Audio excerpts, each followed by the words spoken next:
I think, there's like a decent like one-to-one mapping between like the letters. Like D kind of looks like that weird trapezoid cyrillically, but like when you're going to like Chinese, just, like, forget about it. I actually, believe it or not, I actually prefer the character-based languages to the alphabet-based ones. You mean like Chinese? Yeah, Chinese, Japanese. I actually prefer those way over alphabets. It's like they're cool and stuff, but they're just like impractical. So, for example, like I learned Chinese when I was in my early 20s, and so I can't handwrite any characters. I can only type it because all Chinese characters can be represented by English letters. And so, because I never had any, like, I never went to school, I never had to do tests or whatever. I just like learned how to write Chinese on a keyboard, and yeah, I don't know. Like the characters, they look cool, but like, man, it makes it so much harder to read stuff, and it also makes it harder to learn because, like, if you're in China or whatever, and you're like driving around, like you're not learning new words as you look at like the stores and stuff like that on their awnings because they're new characters that you don't even recognize.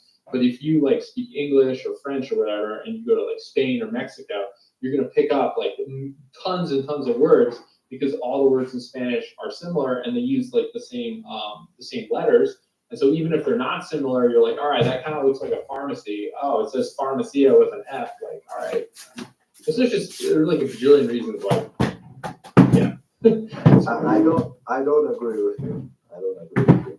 I think the only reason you think that way is because you've gotten so used to English as your first language. Well, I'm not saying that you can't learn from the. Oh, you're talking about the characters. You think it's easier to learn you think the characters are better than like 26 letter alphabet? Yes. I think the characters are way better. Go on. So basically, the characters are just memorization, right? But when you think about it, right, you've already done memorization with words, right? So when you know how to spell beautiful, for example, right?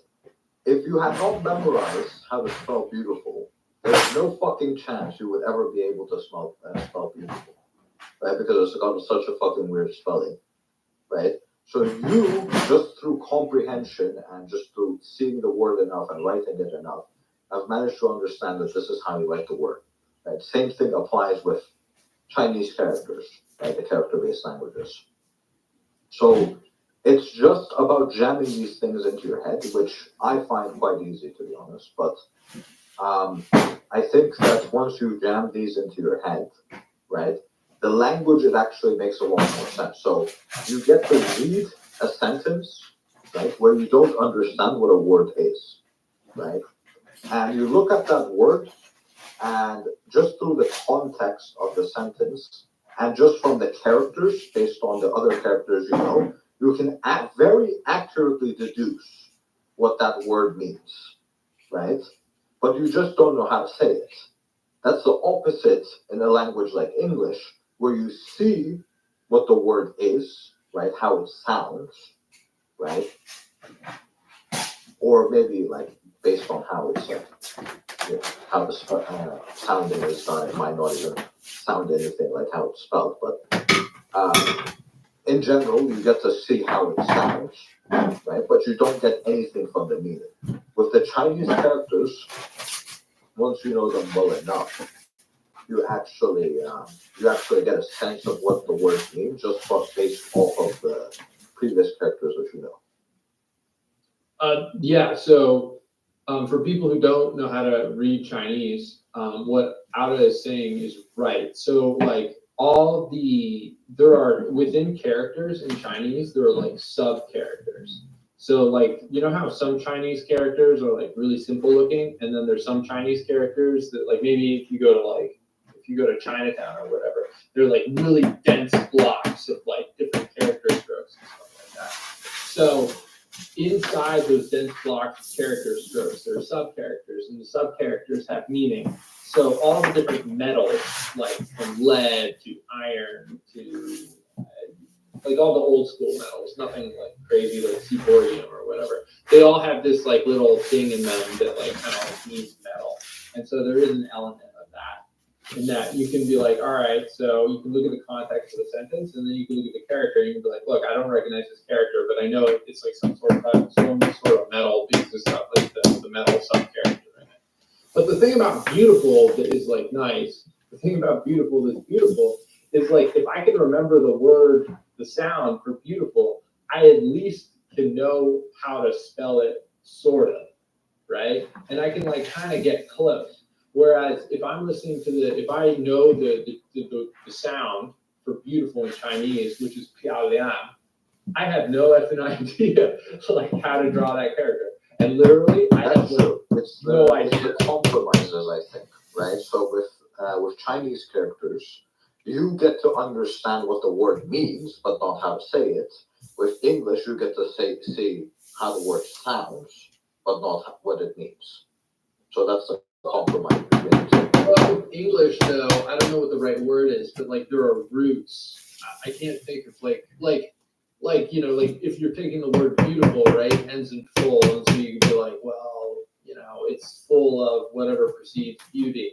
And so there is an element of like just being able to look at the characters and but that's not always the case. Right? Where it sounds anything like it, right? Like you look at some of the roots and you're like, how the fuck did they get to that? True, but it's still way better than Chinese, where there's like no relationship between there's almost never a relationship between the sound of the characters. Very rarely. And then in like the tones of Chinese are just like an absolute nightmare. Yeah, I don't know any Chinese, but I know Japanese, which uses which almost uses the same exact characters, right? Minus some differences, right? So these are traditional characters, right? But the characters themselves have a picture, right? They have something that they are related to. It's not that the characters themselves don't have the sound. It's just that the language itself has set a sound upon them. Yeah. Right? If you guys go to like a Chinese restaurant, like the one of the best characters is and it's as Auda is saying, it's true. It's the same character in Japanese too. Because Japanese, like, they have their own like weird squiggly characters, but they combine it with a bunch of Chinese characters. Yeah, they have katakana and hiragana, and they combine that with kanji, which is the traditional Chinese characters. Some of them are slightly different, but it's mostly the traditional characters which you find in Taiwan.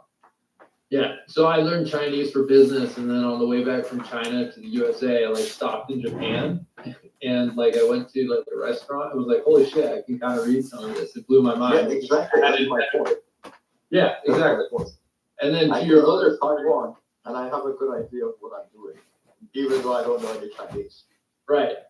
But to your point, some of the characters, they like look like the thing, and they look like the thing in like a really funny way. Like the character for chicken, it like kind of looks like a chicken, and the character for meat, which is like rope, it looks like someone's doing an actual barbecue.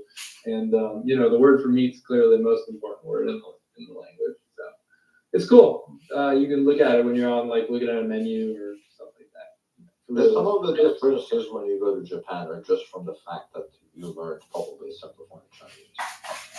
Right? Not traditional. Oh right, yeah. I can I learned simplified. I never learned traditional because there was no point.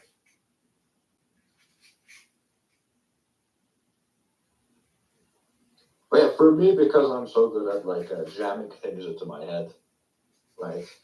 I use SRS to basically memorize everything. So like I know like all the flags of every country on Earth.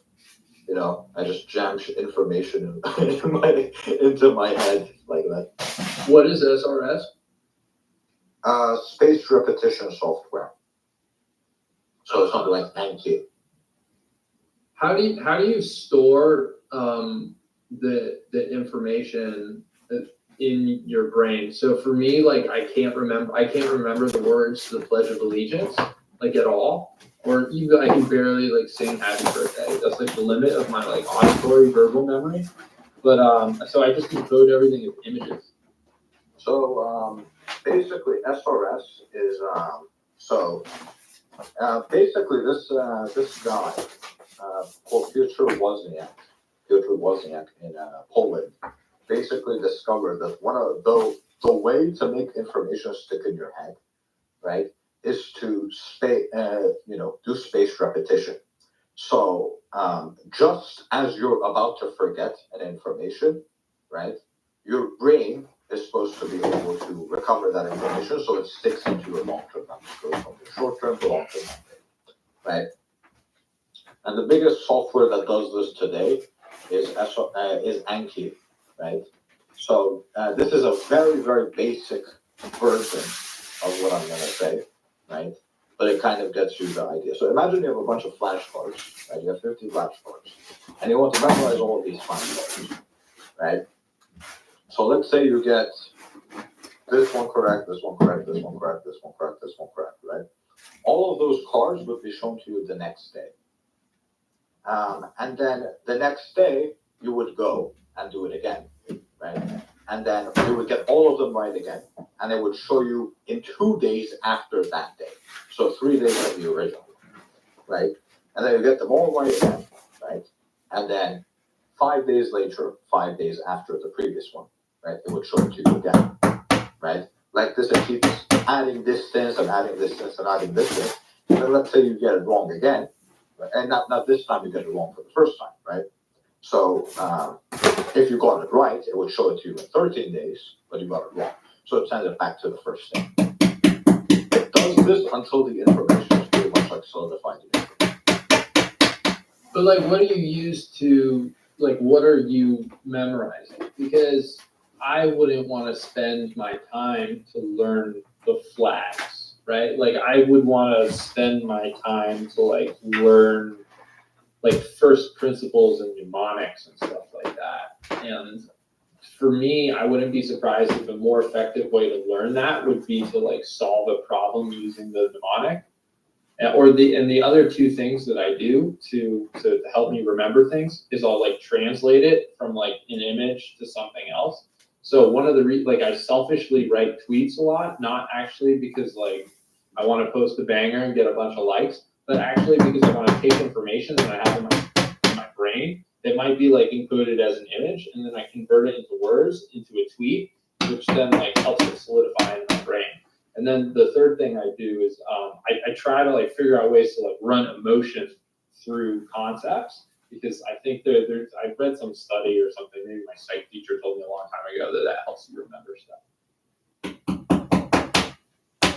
Yeah, so you can pretty much use SRS for anything, right? People use it to learn the piano, people use it to study math, people use it to study physics. You can really use it to learn anything. I will say for like topics like math and physics, it's probably like more advanced as to how you would use SRS, because you can't just jam everything down into flashcards, right? But for something like learning Chinese characters, that should be really simple. Just put the Chinese character and then what they sound like, and then what it's actually representing. For something like that, it's like super simple, super easy. You can like do it pretty easily. Do you guys know about the mind palace or the memory palace? Yeah. Yeah. It's Memory palace, you have the mnemonics. I know about those. But it's especially powerful if you're using it with flashcards like Anki. Yeah, I gotta try that, but I have to find something that like I want to memorize in that way, and I'm not sure what I would want to like. You said the flags? What else are like? What would you say is the number one thing that you use this for that you feel like is beneficial to you? Because it obviously like eats up your time, you know. Unless you can like not figure really, out. Not really. So let's say that. So you don't do everything in one sitting, right? So let's say I've got like I don't know, 5,000 things I want to learn, right? 5,000 things I want to learn. Right? I make all of these 5,000 things into flashcards, right? Or if there's already a good pre-made one, I just download a good pre-made one, right? Or you can even pay people on Fiverr to do it for you, right? Yeah. Obviously, the best way to stick it in your head is to make the flashcards yourself, right? But sometimes you don't have the time for it, right? So Yeah, what that you makes would do is you would find the best way. So there's multiple ways you can do the flashcards. You can do the back and front cards. You can do closed deletion cards, and then you would basically put the cards in, right? And then you can choose a number of cards that you're doing extra every day, right? So let's say you set it to 10, you're doing 10 cards a day, 10 extra cards a day, right? So that should put you in the 70 to 100 range of cards once you're every single day, right? Once you kind of got it into the program, right? That should not take more than 20 minutes, right? right. But And in 500 days, right, you will have gone through all of those cards, right? And all of those, then the process is just solidifying all of that information in your mind. And some of those cards have already gone solidified in your mind. But like, what information do you use that for? Like on some level, it like doesn't matter if I know like Togo and Benin and Guinea-Bissau and like 189 countries, I'm saying I literally use it for learning everything. everything. So, So so if I'm reading a research paper and I want to jam things into my head, I put it into the flashcard. If I want to learn a certain part of math, I put it in the flashcard. If I want to learn certain characters in Japanese, I put it in the flashcard. Right? But like let's say you took like the paper for kids, right? Like how would you even like for me, I wouldn't know how to store that as a series of flashcards. I don't think so. So basically what you would do, if you have to use NP, I think using REM notes for this might be better, but REM notes might be a bit more difficult to use. But let's say you want to use NP. So what you would do is you would basically read through the not flashcard, you would read through the Bitcoin white paper, right? And then anything you don't understand, right, you write down. Anything in the white paper you don't understand, you write down, right? Then you have a list of the things you don't understand. Then you go in and research all of those things, right? Break them down into the simplest components, make all of those into flashcards, then you just simply have to review them. Right? After reviewing them, right, they will become solidified in your mind. Okay, I the more I thought about it, okay, that makes sense to me. I think you could do it. Like you kind of just like you need to like understand all the like parts of the process. You just like gotta break that paper into component parts. And then does the order matter at all? Like the order in the Mind Palace feels like it matters, but for Anki it doesn't matter. Depends on what you're learning. Right? So sometimes the order is important for things to learn, but if it's like let's say you're learning physics, right? Let's say I've made a deck for physics, right? Then obviously the order matters. Like some topics I can't enter unless I have like knowledge of the previous topics, right? So in that case, I can make it so its order is sequential.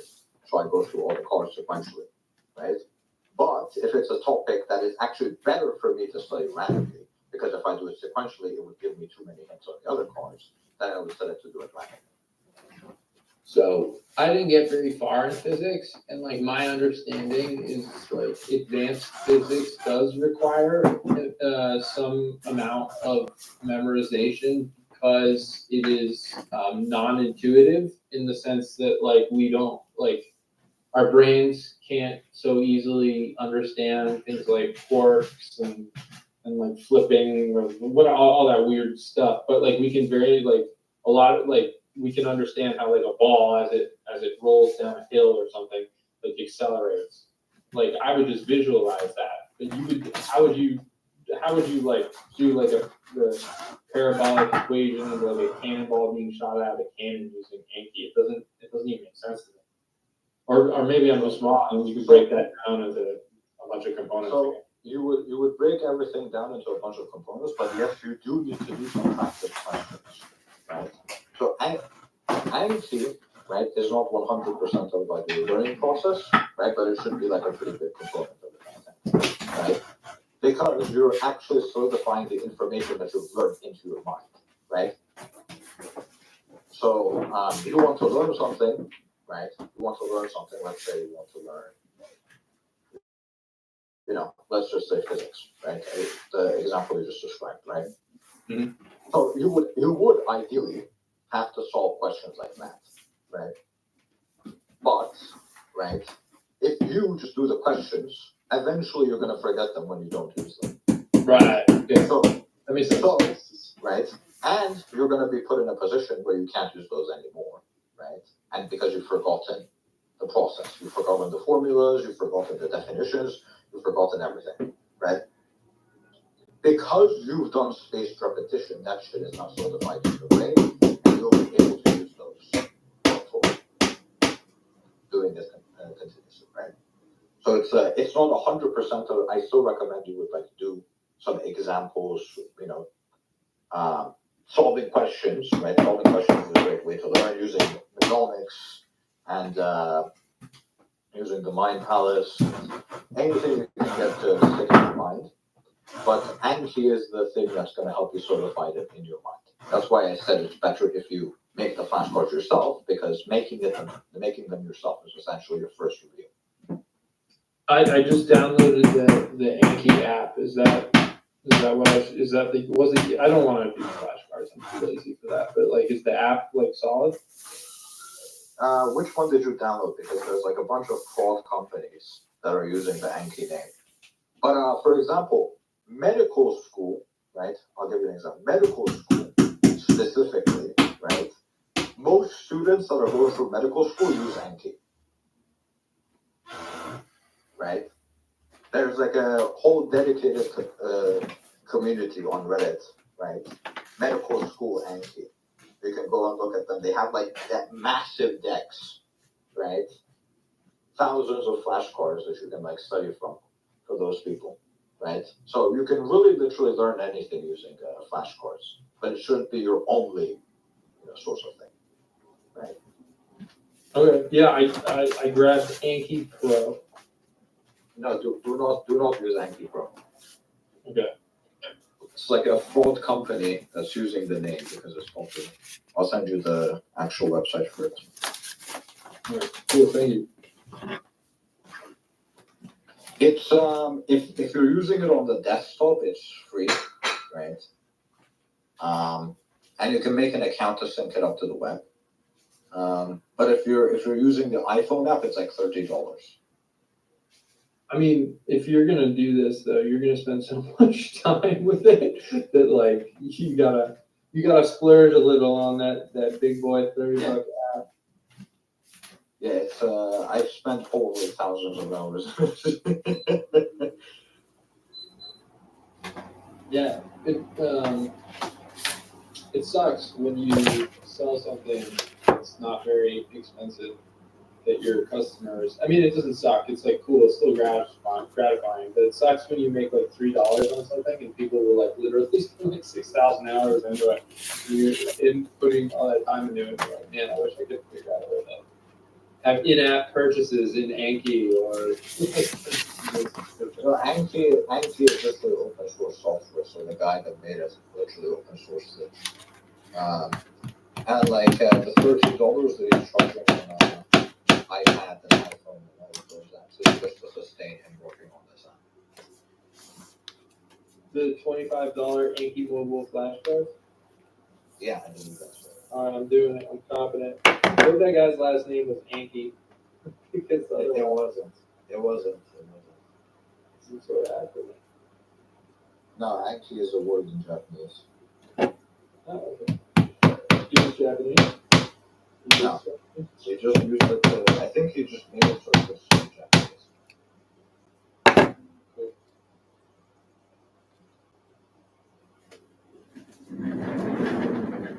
So why'd you learn Japanese?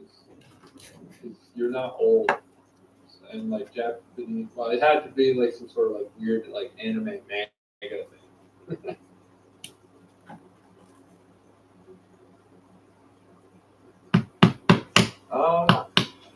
Like, yeah,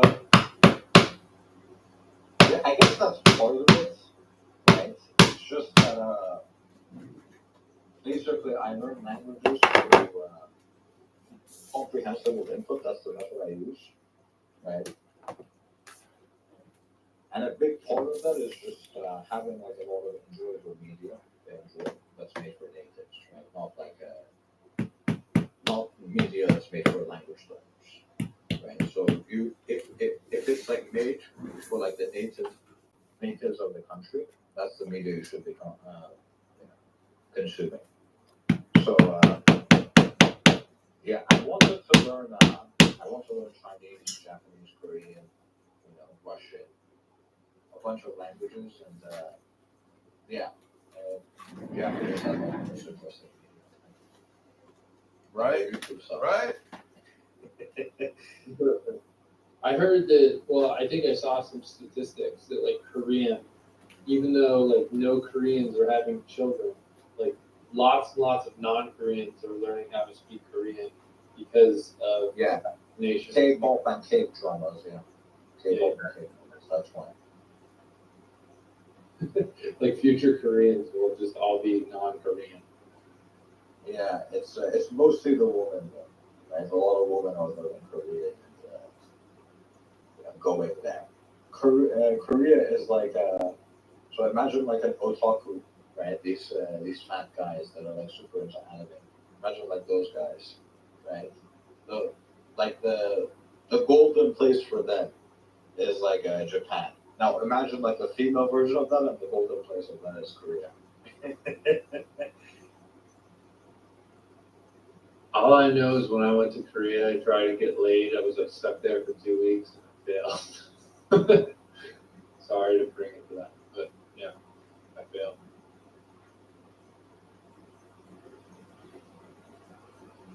So the funny thing about Korean is they have like all these like weird words that aren't in other languages, like very specific like words for like elder brother, younger sister, and then there's this like very powerful like cultural dynamic where like if you're younger than someone else, that person then you become that person's bitch. And if you ever hang out with like an older Korean guy and you become his like gongsen, which means like younger brother, you're just like horribly fucked. That guy is gonna like just like force feed you soju until you're passed out on the table. It's like they got a wild culture with that. Korea is basically what happens if you like basically you make like the most intelligent people on earth work for like a few companies, a handful of companies. Yeah, Like there's no startups. There's no I guess there is technically startups, but not really a startup culture. Um, so you get like the most competent people in the country, and all of them go work for Samsung. And if they're too much of a failure to work at Samsung, then they go work for LG or Hyundai or whatever, right? And all the intelligent people in the country go work for these companies, and none of them go and start their own businesses. Like very few of them do. okay, you guys might like this. So it's about Koreans, sort of. So we've manufactured products in a bunch of different countries: China, Taiwan, Vietnam, Indonesia, Cambodia, and a lot of our factory bosses are Korean. And even though we don't manufacture in Korea, the Koreans they left Korea to form companies in Vietnam, Indonesia, and Cambodia. And so, like, I don't know how this topic came up, but so this Korean guy is basically like, yeah, Vietnamese they don't work as hard as the Chinese. Like Chinese people just want to work all the time. They want to take no breaks. Vietnamese they like to live a little. And then, anyhow, but just based on my experience, like I've asked around, like who works the hardest, and there's only one group of people who apparently work harder than the Chinese. Anyone want to take a stab at what that might be? Koreans? More specific. More specific.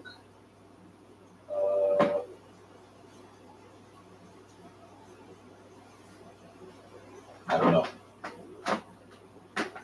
You got like two options, or maybe like three options, right? Like you got like north and south, and you got to pick one. You do it like that. Right. I would say the North. Yeah. So, the lore based on what I've spoken to some people who were purchasing goods from factories that had North Korean workers in them. It's like complicated, obviously, because like if you buy something from North Korea, like hey, you're gonna get in trouble with the government and there are massive like duties and tariffs and all that stuff. But yeah, North Korea. I mean, part of that is because like they get like loaned to Chinese factories or they're like in the Kaesong industrial complex. But yeah, those are the only people in Asia who work harder than the Chinese who are like famous for just like cranking out like 100-hour weeks. Like that's just like their preference. Yeah. It's yeah, as the countries get more comfortable, the less hard working the countries become. You can see that kind of around the world. Yeah, I mean that's what people say about the younger Chinese generation. I think people say that in China, but like, Yeah. I don't know. You can go to like some developed countries in like Northern Europe and stuff like that. People, I don't know how hard they're working actually, but I don't know. There's definitely like a difference in how smart they're working. People over there work pretty smart. Famously, there's a difference. Yeah, there's working smart, working hard, and then there's working hard and smart. Right. I would say like before, like the Chinese used to like work hard and smart. I think they're still doing it. I don't know. I guess like probably the Japanese younger generation doesn't work as hard as the older generation. A lot of the stories about Koreans just like being like, yeah, I don't want to do this anymore. This is crazy. I'm trying to think if there's an exception to that rule. Like if there's like some country that got rich and like somehow managed to. No, it doesn't happen. Doesn't happen.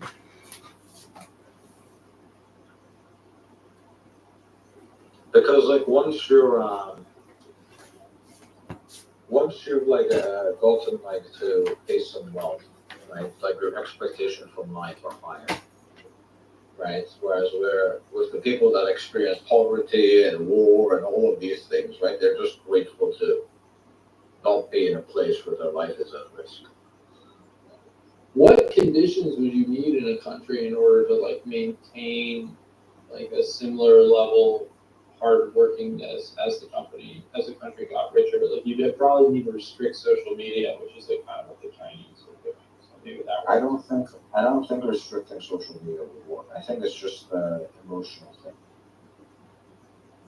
I think it probably has like some component, right? Like young Americans used to want to be astronauts, and now they all want to be YouTubers. Like, like if you're a YouTuber, school doesn't matter. But like if you want to be an astronaut, like if you want to be like a NASA astronaut, right? Like, I saw this. I saw this really fucking sad video. It was like a girl, and they asked her like at a young age, like, what do you want to be when you grow up? And she said like an astronaut. And then she turned out into like one of the most popular OnlyFans stars. And I thought that was very, very fucking sad. What if it's OnlyFans in space? That would be kind of cool. That's what's gonna happen to those two people who are stuck on the submariner. Yeah, but I don't think it's necessarily social media. It's just as a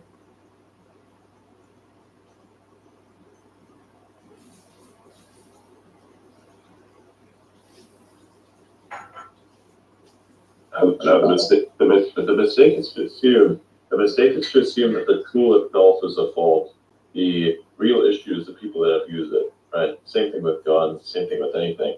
Like I don't think for something like X, for instance, is a very benign thing. You can misuse it for things that are completely wrong. And of course, there are consequences that come to bear upon you if you do. But in and of itself, it's also like saying that phones are bad for you. I don't think phones are bad for anyone. I think what's on them is bad. And it depends on, it depends on the choices of the individual as to what they choose to display via their compute and display device. Like, I actually don't believe that the harm itself comes from the tools.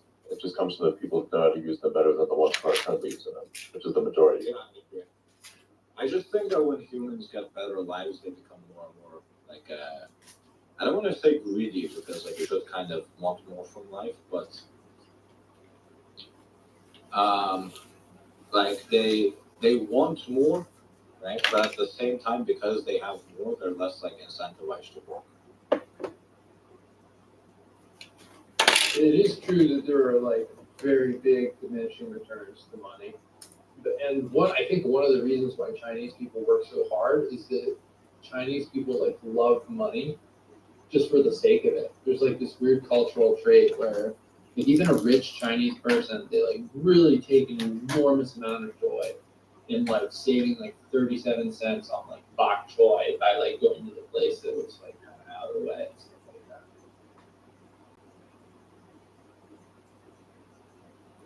Yeah, I've also met like extremely successful people that are extremely frugal, but like they continue to work hard despite the fact that they made like a shit ton of money. I think it's just how you grew up, right? Um, if you grew up working hard versus if you grew up like living a comfortable life, you're less likely to work hard. I like grew up well off, but with like my parents having like lots of debt and there being lots of stress. And so I never took on debt and then I was like very frugal. And then as I made money, I had to like unlearn those things. It like took practice. It was like kind of a weird experience where I have to be like, look, I am going to spend like $5 on DoorDash. I'm gonna pay for the return because my like you have to like really like reason your way into it and then like you practice it starts to become second nature, but you still kind of feel like icky sometimes when you do. I think I kind of had I wouldn't say a similar experience, but like my family is also like quite well off. We don't have any debt or anything, but my dad is like extremely frugal, right? Like more than he should be, right? I'm like relax, like, and I've seen like time and time again, right? Him like doing something frugal that he shouldn't be, right? Trying to save money on something, and it comes back to bite him in the ass, right? Because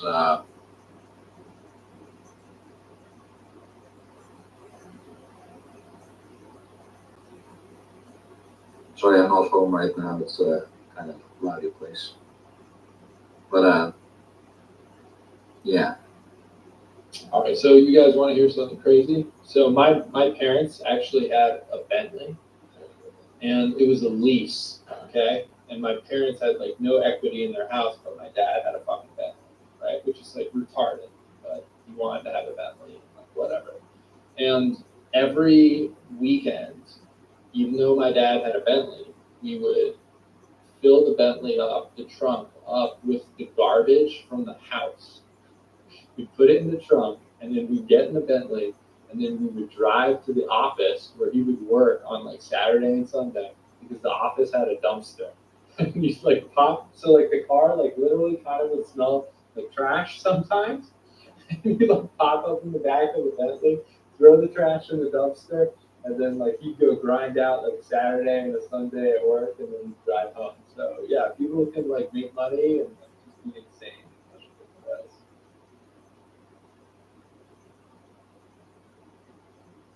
You guys didn't have Bentleys with trash in the front?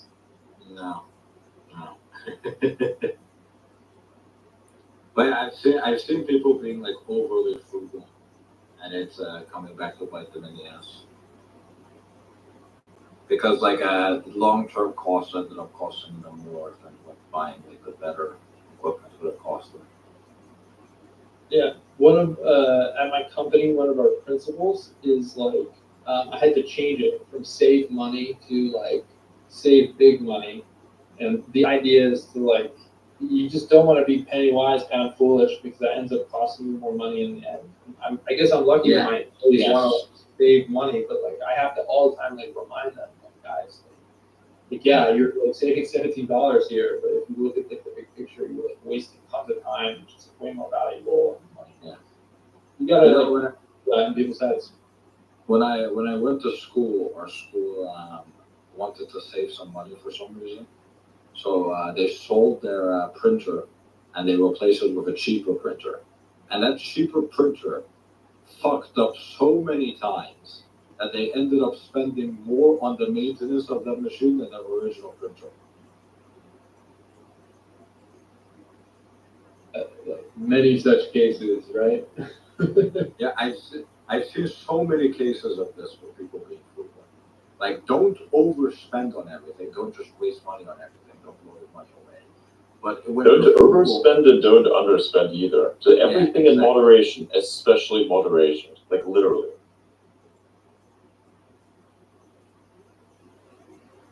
This is also like kind of a problem where if you live your life for the sake of making money, it's kind of ironic because you could be making a lot more money if you didn't adopt this particular type of philosophy to the extremes that it would, kind of restrict you from making more money. It's ironic. Yeah, I'll give you an example. I know like a guy who is extremely successful, right? And like he stayed somewhere, right? And he was buying something. And he negotiated for like 2 hours with the guy to save like $17, right? And I'm like, what the fuck are you doing? Right? Like, is 2 hours of your time worth $17 to you? Right? Like 2 hours of your time should be worth thousands of dollars to you. Like, what the fuck are you doing? Sitting there negotiating over $17, you know? That's one of the things that I can't quite yet get over.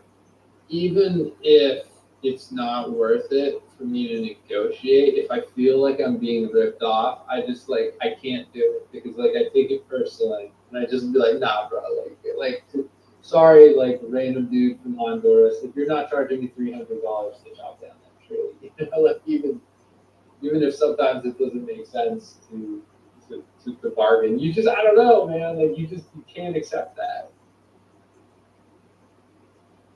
Yeah, sometimes the convenience of certain things is worth it. Like you have to like again measure out what's worth more. Like do you now waste your time or do you save your time? Because with that time that you've now wasted, you could have done more things that could have ironically made you more money. This is like actually the thing that pisses me off the most about things that I pay for that are actually supposed to be fast. Like internet, for instance. I don't get pissed off at the fact that it doesn't work properly. I get pissed off at the fact that I have to fix it for people and that wastes my time. I'm very, very particular about things that waste my time.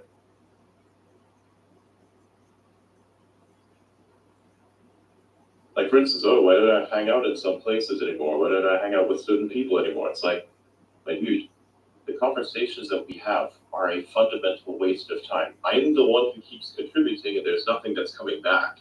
That's kind of an issue.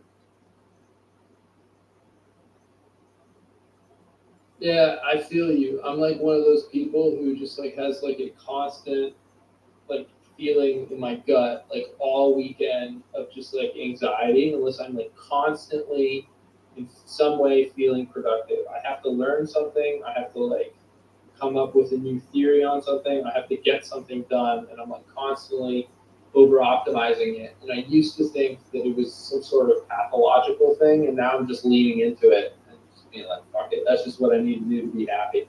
And so one of the good things about this conversation is like I'm learning stuff, whether it's Anki the app or I don't know, freaking weird stuff about Japanese. Yeah, so I have I have kind of a similar issue.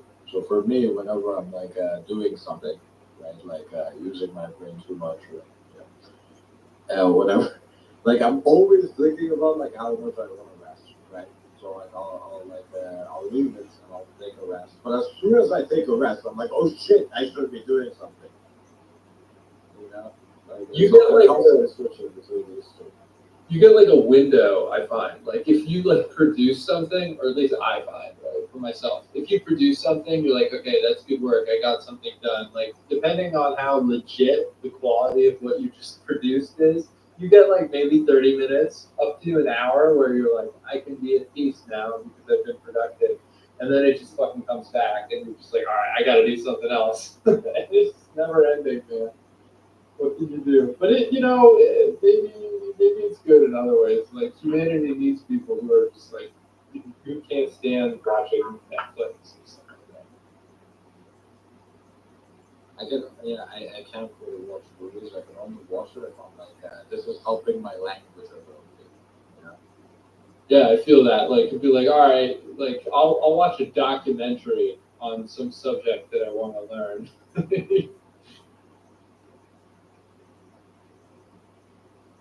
But yeah, for me, like as soon as I start working, I want to take a rest, and as soon as I start taking a rest, I want to go back to working. It's like a weird thing. Oh, that is weird. The only reason why I never watch a movie is for the cultural experience of it. Like, it has to be something that's actually enriching. So if it's something that wastes my time, it just pisses me off. Like, for instance, I enjoy very much Shishinlu's work, but there was a Netflix adaptation of one of his books, which is called The Wandering Earth, that fucking pissed me off. Like, I watched that movie. It was 2 hours long, and I really felt like I wasted my time because that was just the dumbest thing ever. There was nothing of any substance in there. If you look at something like the Three Body Problem, the Netflix adaptation is not, the best, and the books are always better. Like, it was kind of still okay, and it did capture the minds of very many because it was a really interesting concept, and nobody ever actually read the books after that, which actually had much cooler stuff in it. Like, all the tech guys were watching the series. They were like, "Oh my god, dude, we're going to talk about this shit." And the Three Body Problem was like everywhere. Everybody was talking about it, but they never read the books because if they did, they would actually be talking about it more because it's actually really cool.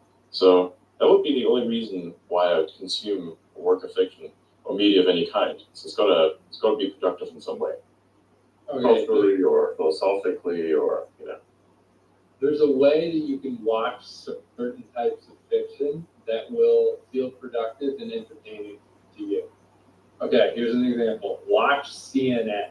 Okay, like level one no. is like you're watching. No, hold on. Just stick with me here. You're watching CNN and you're like, I'm watching CNN. I'm learning the facts. Level two is like, wow, CNN is so bad. Turn it off. Level three is you watch CNN and then you're like, okay, what are they trying to brainwash me to believe? How has this been orchestrated to like abuse my psychology? And so sometimes you can kind of take something that's like really stupid and then you can kind of like watch it on like another level and be like, okay, like what is going on behind the scenes here? Why is this so bad? And sometimes like, that can make like a bad situation something slightly better. They're trying to make human animal hybrids. We're going to talk about human animal hybrids. We're going to do it tomorrow, Joe. We're going to talk about it now. What's that guy's name? I'm Joe and Mika, and I'm here to talk to you about ligers and tions. What in the actual fuck? Okay, sure.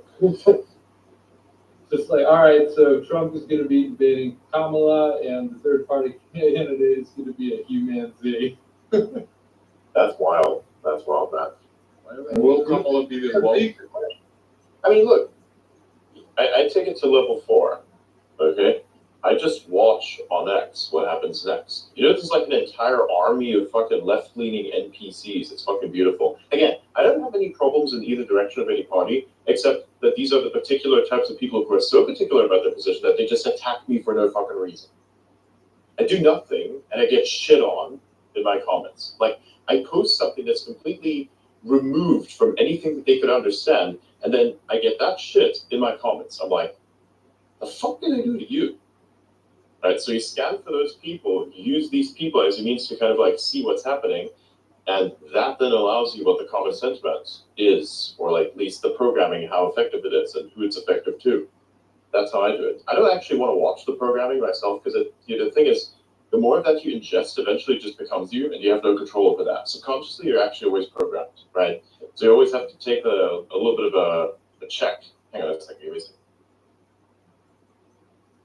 Yeah, that is so true. Like, if you have like, you need to keep like logs. You have hundreds of thousands of followers. This gets complicated, but like, you do need to keep like a couple of people on Twitter often call them contras. Like, you need to keep a couple of reply guys who are just like really stupid or just like say the dumbest shit. As long as they don't like enrage you, like those people are like pretty useful. We have a resident retard that just recently said that the Matrix movie didn't have much of an impact. or the Matrix trilogy. That's legit what they said. Remember our resident retard? They legit said that. I was like, Yeah, or, how? yeah, or that BBC is the malware site. Legit, they actually said that. They legitimately said that the BBC is a malware site. Like somebody sent them a link to a BBC article. I don't know how that happened. Keep in mind, she's fully supportive of the British government. Yeah, of course. But anyways, that happened, right? Somebody sent them that link, and then they commented under that and said, "I would click on that. Looks like malware." I'm like, bro, it's the fucking BBC. No, no, that's not what she said. She said, your website is full of malware. I am reporting you. Yeah, that's the exact verbiage. Sorry, my bad. I didn't let that occupy me so much. So take what I say. How do I say this? There's this particular thing that you can say. Oh, so it's a thing that fucking. Come on, what's the meaning of this? It's a very beautiful thing. What is it? Paraphrasing. I was just paraphrasing.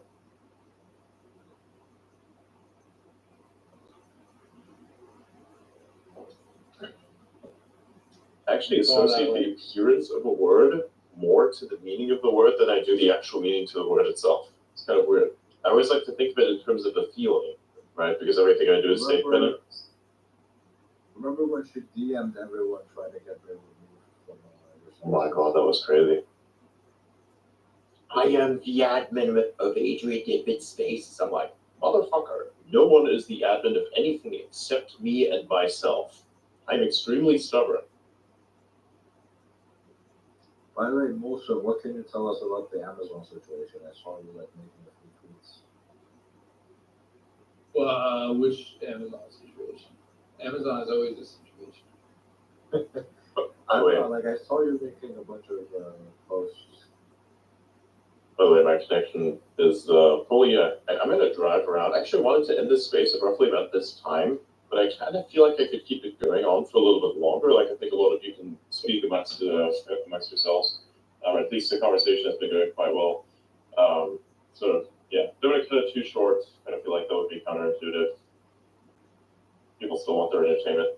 But there's a drill. Actually, hang on, we go on this one as well.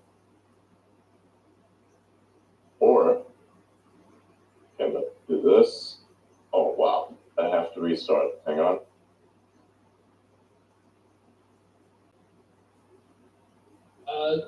So yeah, my company sells on Amazon. I like got in trouble with Amazon in various ways, but like I don't know, Amazon is such a huge topic. It's like one of the biggest companies in the world, and it does so many different things. So if I want to go to bed soon, but if you have a topic, I could riff on it.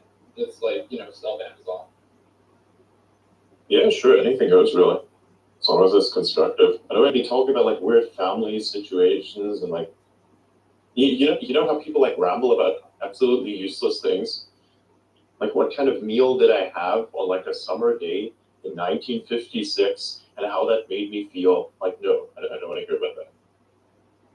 Those types of stories that like really drag on for no reason whatsoever. It's like completely removed from everyone else's reality. Yeah, that's off the table. We don't want to hear about the best steak I ever had. The best steak I've ever had was at this beautiful place over there. They cooked it just right. They made it just somewhat rare, but somewhat not so rare. They did it well too. They were searing it. They told me they were searing it. I don't know. I kind of feel like I understand Trump now. Like he says shit. He like emphasizes. He says a thing, and then he emphasizes the thing that he says. He says a simplified version of the thing that, like, it's very not simplified. It's a very basic thing. He says the basic thing first, then he elaborates by emphasizing on the thing that he just says. He like introduces a few more details, but even those details are not emphasized as well, right? More than they initially would be if they were mentioned in different contexts, right? At the beginning. That's how Trump speaks. He also like tries to make people feel good. Like even if he calls them a retard, he'd be like, "Oh yeah, you're kind of retarded, but you're great. You're great. Everyone loves you. Great." Yeah, he does that. Yeah, he's very sociable in that sense. All right, guys. Amazon. COVID was peak though. COVID Trump was insane. Yeah, I saw Literally, when he had COVID, he was insane. Like he was like on steroids, and he was Honestly, the worst thing, and I guess like one thing that I really disagreed with a lot is the way he treated a lot of the reporters. Look, I mean, I riff off the reporters a lot myself. I think that there's some of them are really full of shit, but you know, making a weird reference in the context of this Asian reporter and COVID was just that's not good. You know, that's not okay. I feel like that was really overstepping the line. She overstepped first. Sure, I understand, but it's like you want to have a better standard, right? Say, for instance, if somebody attacks me a certain way, I'm not going to attack them back in that same way, because that way is probably very bad. Like, for instance, doxing someone, right? Like, imagine somebody tried to dox me, I'm probably not going to dox them. Well, like, do the same effort, right? That's just not part of a standard. You ought to have, like, some standards. I think that was just kind of a little bit wrong. Leaves a bad image behind. Sure. Was it good, in a sense, to kind of, like, hit back? Yeah, right? But not like that. You know, to do it a little differently. I don't agree with her. I think that was actually the best way to put it. Trust me. Okay. Name me a single better way that could have gone for it. Right? The Chinese have a good expression where Ignorance. how to kill a rooster to scare the chickens every now and then. But with that said, I don't think that Trump handled the media particularly well in the first go round, and maybe like a bullet whizzed by his ear and his brain. He seems to be kind of different. Maybe I'd like to think so. I don't know. I actually think that actually helped him quite a bit, the way it was handled in the media, because everyone saw that they were actually like starting to tell lies, right? And that actually added to his popularity. Nah, I don't think everyone did see that. I think you had to be on alternative like social media in order to see that. If you just continued to watch CNN and read the New York Times, they're like smart people, like who think he's a maniac still because they're just never exposed to like alternative information. That's true. I know there are people that think he's like a complete maniac. Yeah, there is a like his social network Truth. Like in X it's the repost, and in Truth it's retruth. Just he retruthed it. It's just it's so stupid. It was really cool though when he so I don't know, apparently he had a contract, right? Where he was stuck on Truth, I don't know what it is, stuck on Truth Social or he owns it or whatever. It was like he made that one time exception to just post his mugshot and he went back to Truth Social. Yeah. Like you could say a lot of bad things and criticize Trump, but like the dude, like he's pretty funny and he has like a very good feel for people. He's got a feel for people that might even be genius level, I think, in my humble. Well, he's a showman, so like that definitely he knows. Like he's kind of enigmatic in a way. Like I see people like whenever in his presence, they're kind of like almost I don't know hypnotized, I guess. But yeah, he has those characteristics. I've heard that if you interact with him face to face, like he has even like more like super charisma and like he kind of just like really. I've heard this also about Bill Clinton, where like you just get near. This is gonna sound weird, but you like get near Clinton, and like it doesn't matter what you think about Clinton. Clinton will just charm you. Like he has this just like amazing ability. I've heard from some people that Don Jr.'s body language is impeccable. Apparently. Oh, I met Don Jr. technically. This won't be a long-winded story, but I was working at Urban Outfitters in New York City, and I like went up to one of my coworkers, and because I have horrible object location memory, I was like, "Hey, where would these shirts go?" And she was like, "Get the fuck away from me! Get the fuck away from me!" I was like, "Okay." And I like walked away, and I came back like 5 to 10 minutes later, and she was like, "That was Donald Trump Jr." And But he didn't seem to have. What did you say? Like body language or? Good body language. Yeah. Yeah, it didn't really struck me as that way. But that coworker definitely was not. So maybe I just thought that.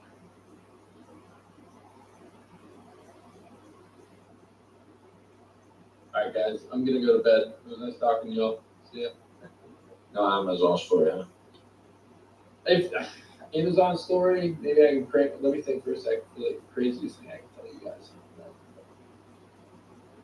If I remember one of your tweets, it was like you said something along the lines of I can say things about I can't say certain things about Amazon, but I know like something or something like that. Well, so I got subpoenaed I think by the FTC and by California. It sounds weird that I prefaced that with I think, but I definitely got subpoenaed by California, and I think FTC also followed on with that. And so I got deposed by Amazon for 8 hours, and I got deposed by the government for 8 hours. And a lot of that stuff was confidential, but it just put me through a world of pain. I don't remember that particular tweet, but like I can't say everything I want to say about Amazon.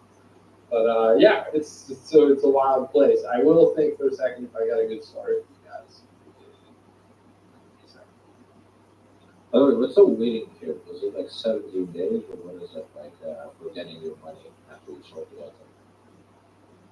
I don't remember. I think it was 2 weeks for a time, and then they do daily payments. But I think it also depends on your account. Like the Chinese sellers, in theory, have longer waiting periods to receive their money because for a whole host of reasons. They're just more likely to like engage in counterfeiting, to be honest. Right. Because I've heard like if you sell on Amazon, they pay you your money for, like 17 days later or something like that, so they can like keep the money for longer. Yeah, but like if you sell to Walmart, like they'll pay you like 90 days or 100 days later because that check doesn't even like go out that time. So like 17 days is not that bad. But I mean, it's kind of like a different story because Walmart actually like owns the goods, whereas Amazon in this case is not owning the goods. You own the goods in their facilities. Right. I guess that's the benefit of Shopify. Yeah, but I mean, Amazon is like pretty sweet if you have a brand in a lot of different ways.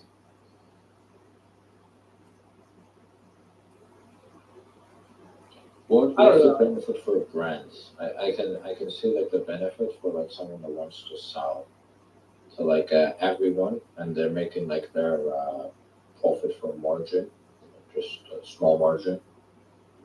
But what about a brand? Like, what's the benefit of having a brand?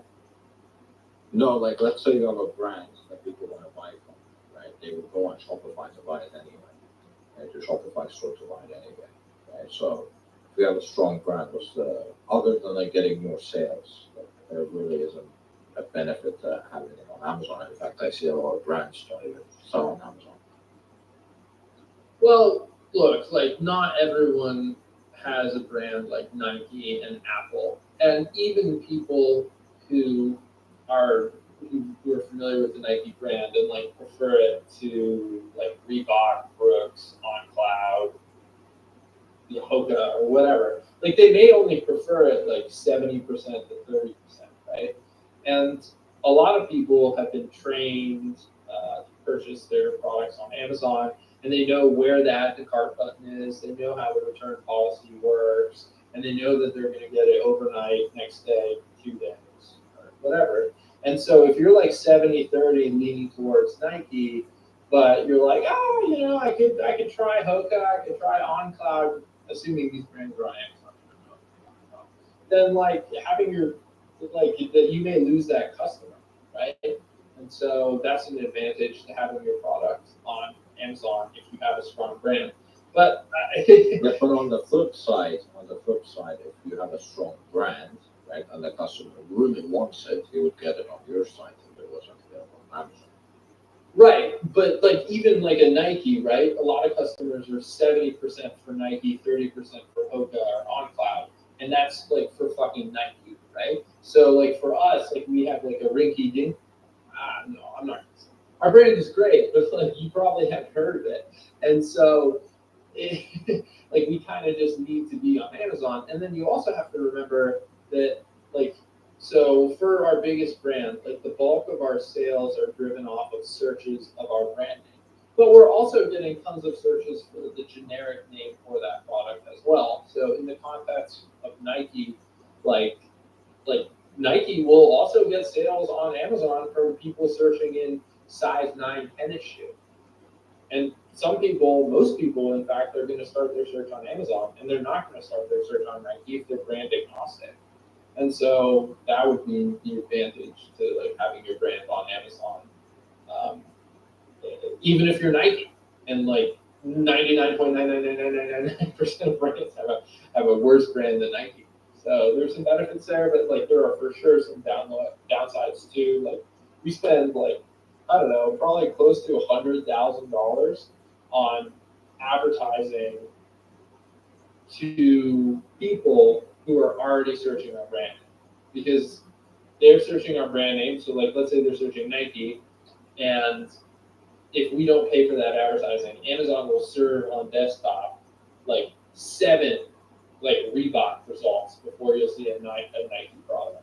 And of like the top 37 results, like 19 will be advertising. And so like you have to shell out quite a bit of cash to get Amazon to serve your brand when people are searching for it. So I don't know, it's like double-edged. That's kind of fucked up. Yeah, it is fucked up. And it's kind of like it's like almost a net loss to society too.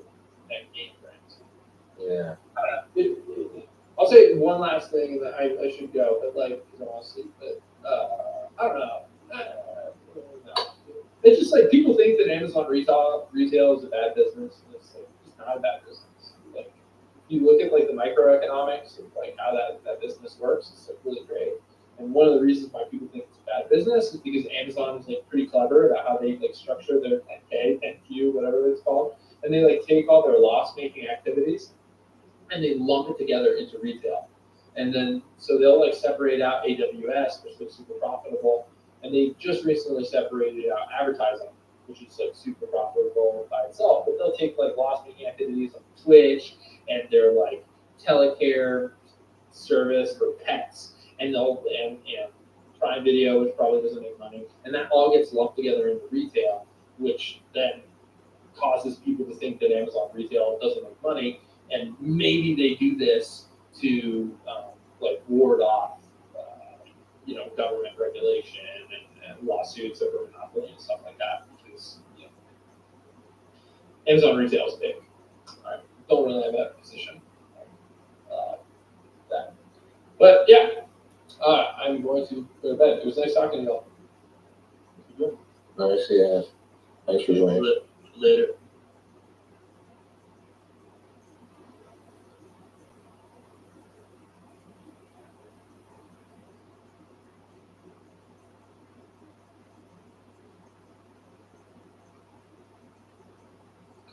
What's up, Ray? Yo, what up, guys? Hey. Yeah, I'm just trying to see what conversation we're jumping into next. Didn't have too much to add to the Amazon.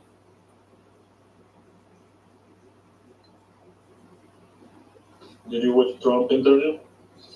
I didn't watch it yet. I had a really busy day, but I heard it was interesting. What were you guys' thoughts on it? Yeah, it's pretty good. Yeah. Yeah, I have to check it out. Yeah, I'm slacking today apparently.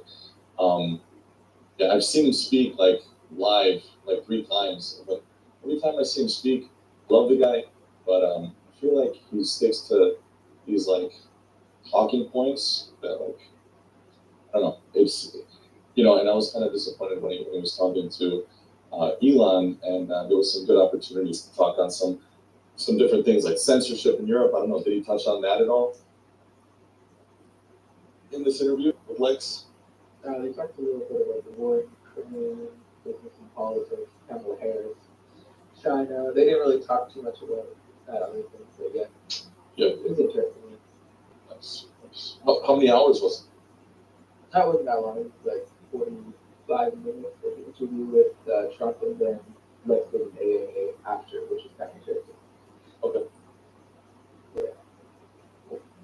Yeah, it's kind of good. He was talking about, they were talking about like Project 2025. Trump says he has no idea what that is. He's never read it, but he hears bad things about it. And he says he intentionally hasn't read it. Yeah. Yeah, so he says, I purposely haven't read it, so I can't justify any part of it, so I can't say any part of it is good or any part of it is bad. But I've had people tell me about parts of it, so which I don't like, and parts of it which I think everyone would like. Yeah. I think it has some more extreme positions for sure. I don't know too much about it as well. Are you guys familiar with it? I know that everyone who hates Trump in my circle keeps yelling about Project 2025. Yeah. I feel like it's one of those things like created to, bring negative heat on Trump, even though it has nothing to do with him, because it just seemed like that just popped up and it just ran with it right away. And they're like, oh, this came out of like the people from his previous administration. I'm like, bro, like half the people in his previous administration fucking betrayed him. No, I hope. I think he's smarter this time around, especially after, having a bullet kiss his ear. I think he's thinking a little bit differently. Hopefully, not letting snakes into the den. What the fuck is this Hawk Tour, bro? Announce this new podcast, Hawk Tour. Oh my god. I don't know how to do it.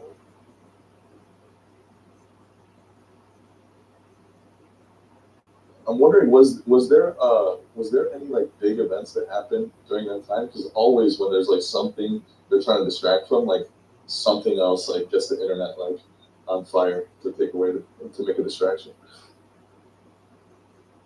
I don't know, this one might be just people being retarded at this point. I don't know what the fuck is going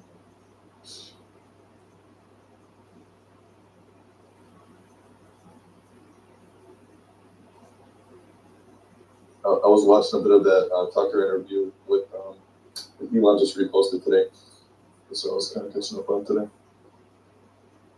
Did you guys check that one out? I saw it, but I didn't watch it. Not yet. Yeah, a bit controversial, but on things that shouldn't be controversial.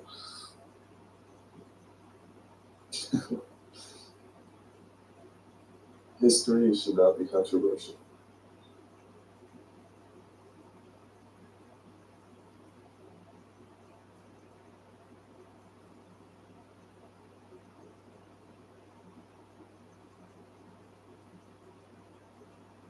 Yeah, I saw Factor like on the like some dog rescue or something. I don't know what was that about.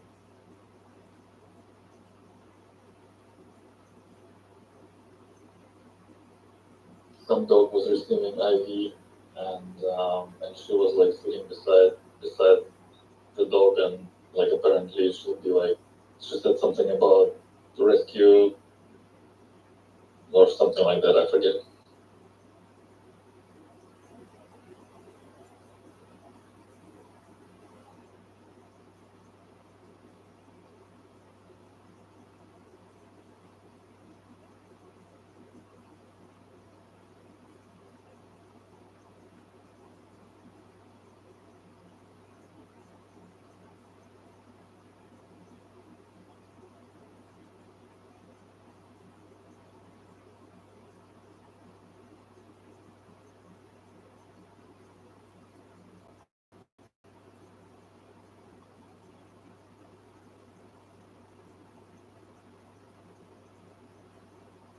Which windows you're running, please?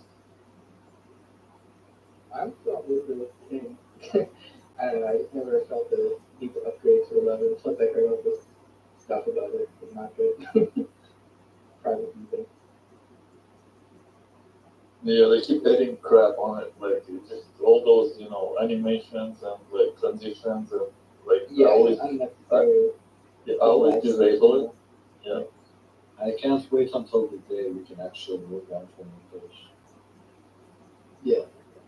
Do you guys think there will be a third, operating system that's going to pop up, or that Linux will ever become popular? Linux. Yeah. Can that ever get popularized? I mean, Yes. It's driving us toward it right now. Yeah.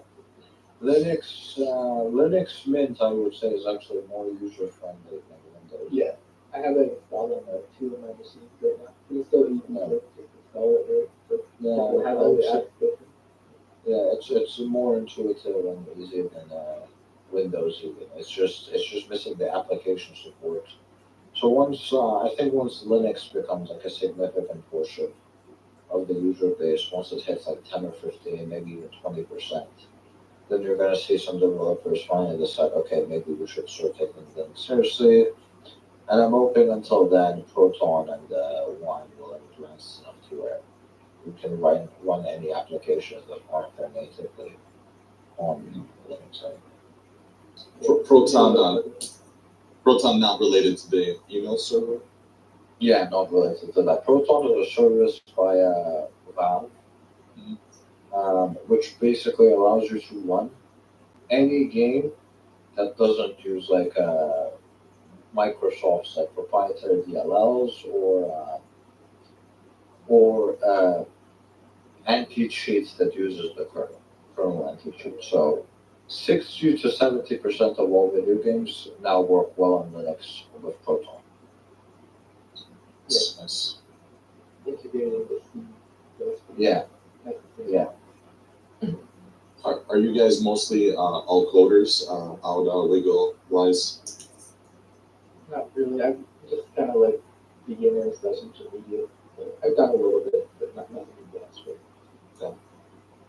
What do you mean by alt coder? No, are you guys all coders? You guys are very, in tune with coders. all coders, yeah.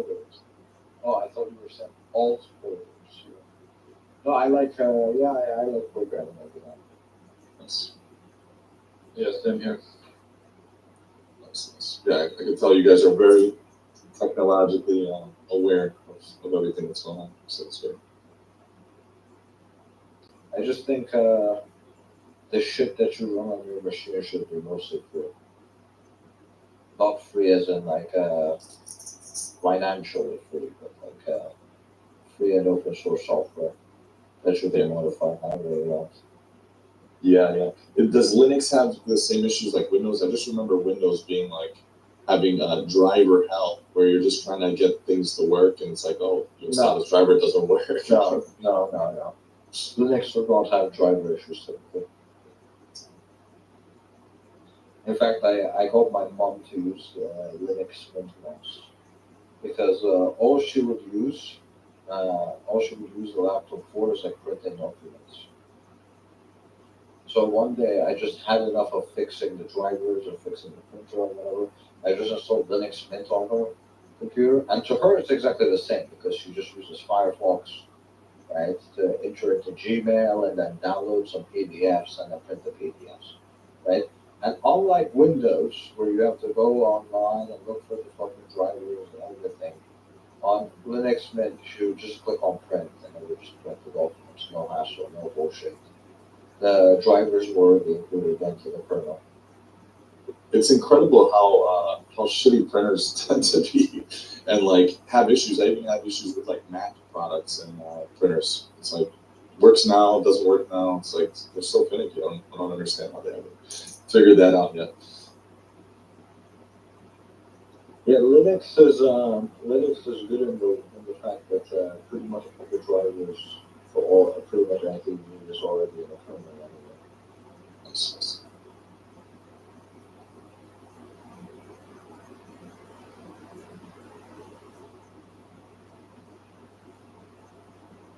Yeah, so right now it's like 5% of the market. right? I think once it hits like 10%, then it will kind of that's like the start of like the movement to so Well, is there any development money behind it, or it's not like a Microsoft or anything that has any kind of backing, right? It's just kind of open source, or well, I guess you've got companies behind it, but not in like a traditional sense. So you've got companies like Red Hat and Microsoft and Google and you know governments around the world that are funding projects on Linux, right? Because they use Linux themselves to run their servers and their machines and whatever they need, right? So it's most of the money is going to that as opposed to creating like desktop for the people. Yeah, like a serious alternative, right? I think the biggest company to do it on like a user perspective, like helping the average user, is Valve, which owns Steam, and they've launched this thing called the Steam Deck, which is extremely successful. Which is basically just a Linux desktop that's running Steam, right? Uh, and you can run like a significant amount of your games from Steam, not just directly on your Steam Deck. And it's using Proton, right, not to emulate, but to basically run those Windows games on your Linux machine. And we're seeing now that a lot of developers are starting to actually support this, right, directly, right? They may not make the games for Steam, and they may not make the games for Linux, but they'll make sure that the game at least works with Proton and works well. and that's something more recent with the development. No, they've been developing Proton for a while, but only now has it started. Nice. So this is like the catalyst that could really get people over to Linux. Yeah, and if anything, the CrowdStrike bug that happened could actually help it even more, right? Because the CrowdStrike bug actually made Microsoft think about closing up the kernel, right, so that other companies can get access to it. And so they're thinking about doing this now, which they did try to do this years ago, but then the EU was like, no, you can't do that, you know. But because of the CrowdStrike bug, now they're thinking about closing it, which would mean that kernel anti-cheats might stop working. And if the kernel anti-cheats stop working, then you can run those games on Linux as well. Nice. Nice. I hope people wake up and get away from Microsoft eventually as well, right? Yeah, that's my hope too. Windows is absolute dog shit.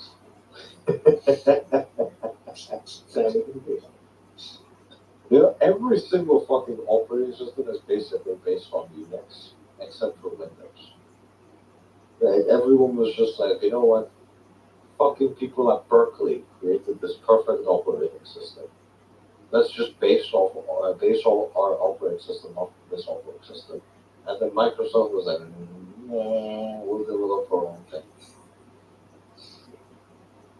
Like Mac OS, Linux, Android, right?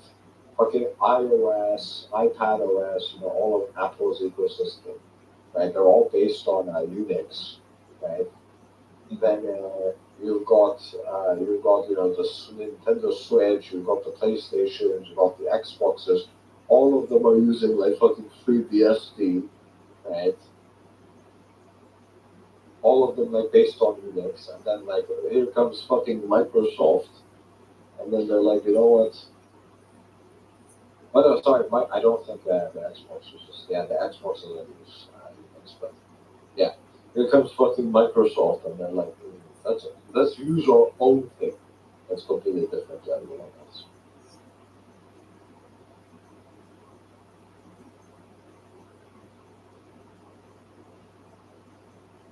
The guy who popularized computer viruses, when things not working optimally.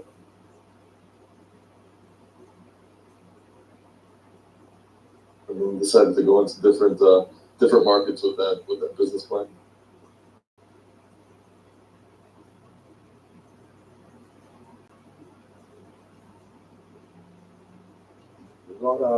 We've got flat packs on Linux now as well, so that can help companies try to make apps for Linux as well.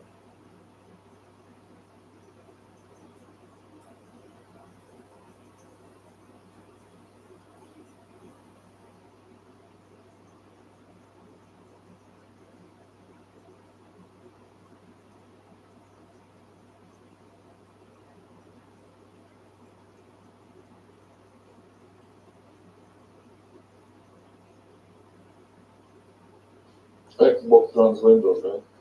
Obviously. I don't know actually what the Xbox runs, but yeah, the PlayStation and the Nintendo Switch also will run. They're based on FreeBSD, which is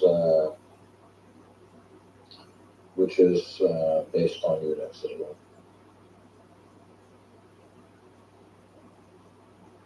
Which I put an Xbox, which was.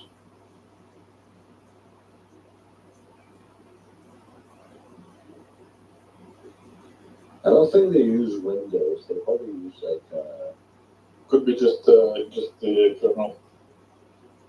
I guess that's my guess too. They're probably using the Windows NT kernel.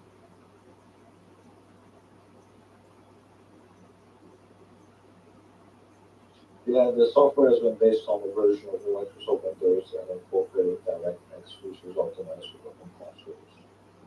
Is that all the Xbox actually?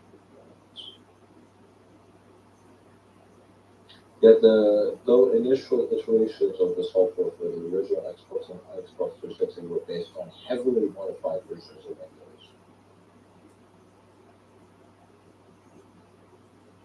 Yeah, like I remember Windows 7, or it was XP, I think XP, Windows XP, like had this distro, like if somebody just hacked it, like and completely stripped everything out of it, everything. It was just like a super tight, lightning fast, like it would boot in seconds.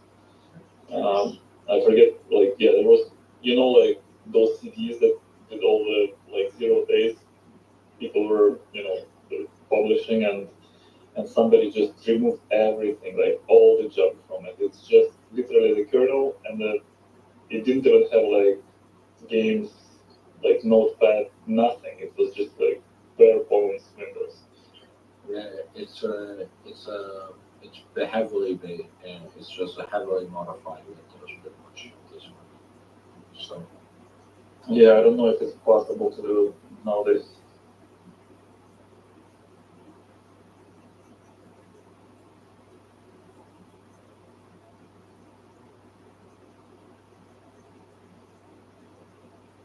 What do you guys think are some of the most important topics of our day?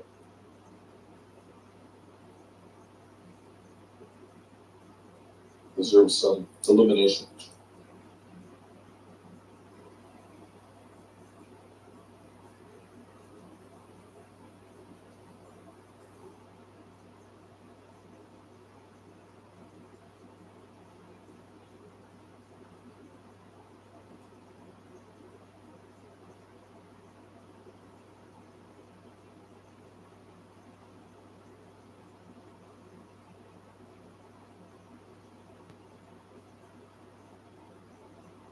What was that? I was saying, what do you guys think are some of the most important topics of our day that deserve some illumination? Like, what can we talk about now? What do you think is something important to where we are in the world today that we can talk about?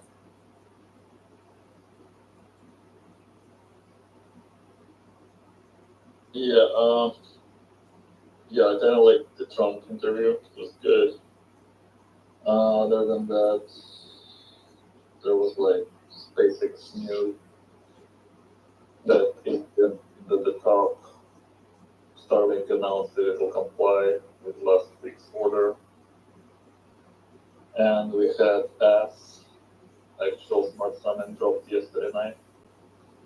Those are, I'd say, the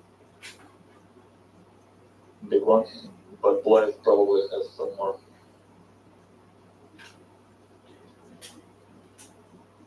Yeah, I don't know. I was thinking about the Lex thing. He was talking about potentially doing Joe Rogan.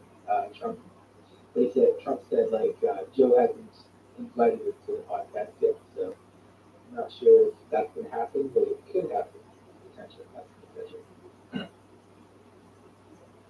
Nice. I'm gonna start watching in the background. 2x speed and trying to catch up to this He also conversation. pledged to release Epstein client list at the end of the podcast. Like 44 minutes. He's talking about that. So that's Yeah, it's he's really stacking the deck. He's putting a lot of people against this administration coming in, and even RFK. What RFK has been talking about is just spilling the beans on everything, talking about vaccines causing autism. I mean, he literally called out Fauci and Gates and other characters, calling them out like as criminal, like murderers. Like I'm like, oh man, it's really going after some big powers here. So it's like there's a stirring the pot. Not just stirring the pot. It's like there's just so much against Trump's administration coming in. It's like, how is he going to overcome this? Like, I feel like the chances that it's not stolen are so low. I just wonder, like, how is it? I don't know. I think the chances are less than 50% that they don't steal it somehow. Something crazy doesn't happen. they're going to try something. Yeah. I don't know. I have a good feeling. I'm pretty optimistic, like overall. So I don't know. I feel like Trump's got it, but they're going to try something. Yeah, I'm gonna try something for sure. What's been on the radar is like people have been talking about cyber attack. I've been hearing, like, what do you guys think of that? Like, people are like they could bring down the whole grid. I forgot who was talking about it recently. Was it Bongino? No, not even EMP. Just actual cyber attack, and it could really shut things down. Like they were talking about how this that CrowdStrike thing went down, and how it was tiny, but how that something else could go down bigger. I'm not too well engaged on the coding side of things to even know like how that can happen, but Klaus and the World Economic Forum, like he put out a video talking about it. He's like, it would make COVID look like nothing even happened. Like that's how bad it would be. It would be really like shit. It's like, dude, if it would make COVID look like nothing. Like what could this be? So it's good to. Yeah, hopefully that doesn't happen. Yeah, for sure. I think it's great that like everything that's happening. I think it's all here to wake people up, and you got the superheroes all coming together. Looks like Rogan, Musk, RFK, all these different people from all sides of the aisle coming together. So having these conversations and waking people up, I think, is first and foremost the most important.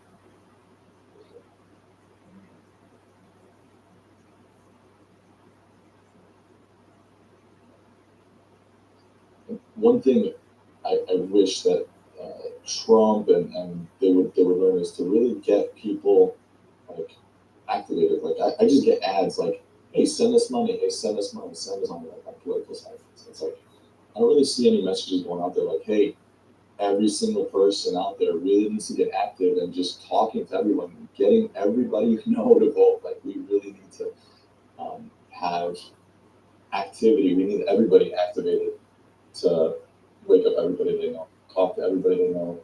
Make sure you don't just go and vote yourself. You have to go and get your whole family, to vote, get everybody you know. And it's like the most consequential election of our time, for sure. It's like,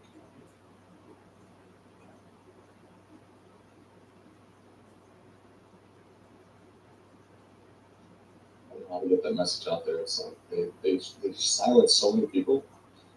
Yeah. So bad. Yeah. Yeah. I was saying it earlier. Give people's voices back. Yeah. We got like a 90-day suppression on my Instagram. 90 days. It's like, okay. Oh, So you just silence my voice for like the entire time before the election. It's crazy. Yeah. And I'm definitely not the only person. So we're looking at 1984 for sure. We're gonna. yeah. Yeah, Orwell is just rolling his grave right now. But what the heck?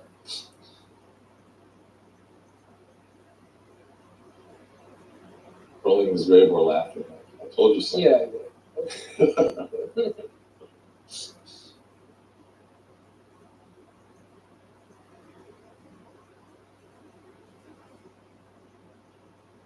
So Turkey apparently will be joining BRICS.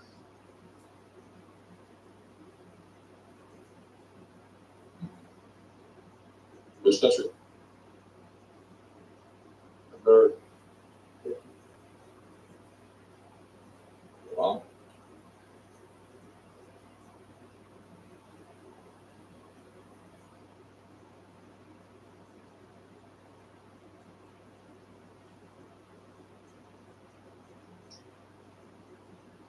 That's interesting because are they in the EU or they're kind of like in NATO?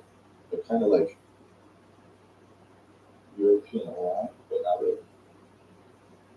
yeah, they're like they were waiting for 30 years to be accepted, but yeah, they're not. They're not European Union, they're NATO. Yeah.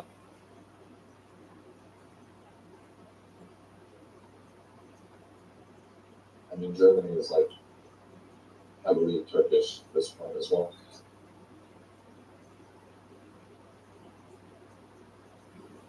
Yeah, like it's. Yeah, I it's think like, Erdogan is going to great summit in the next few days in Russia. Wow. So, and they applied to join BRICS, so I think they may actually join it. it's a big move. A very pivotal country, like right directly in the middle of Europe and BRICS.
Do you guys think Lex is going to be back in Trump? Getting independent. Yeah. I don't know if he's okay with that either, but I think he's considered.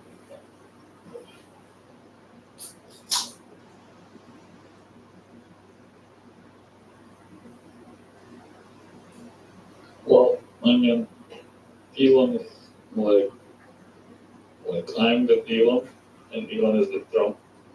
So I think like it will be a significant force for many.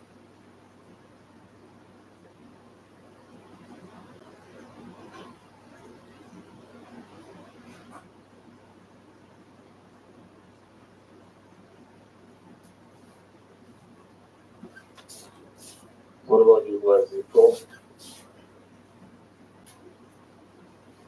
Well, I don't know.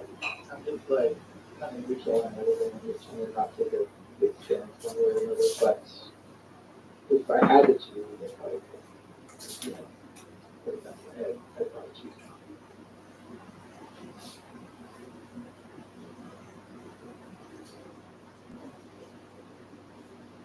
I will go for anything that's better for the account. Anything else? I'm a simple man. I like number go up. I like population go up. I like everything go up, except for like, so anything that's good for the economy. If that goes up, I don't care what it is. I don't care what side backs it. If it's good, it's good. That's all I care about.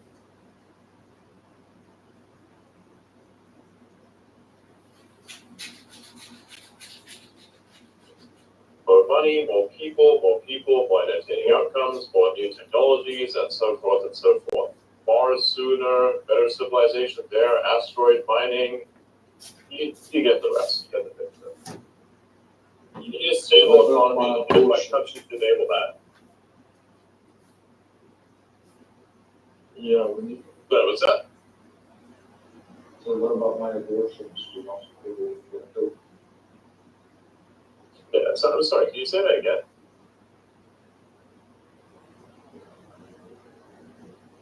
Wait, what? Yeah, can you say that? Can you say that again? I didn't hear what you were saying.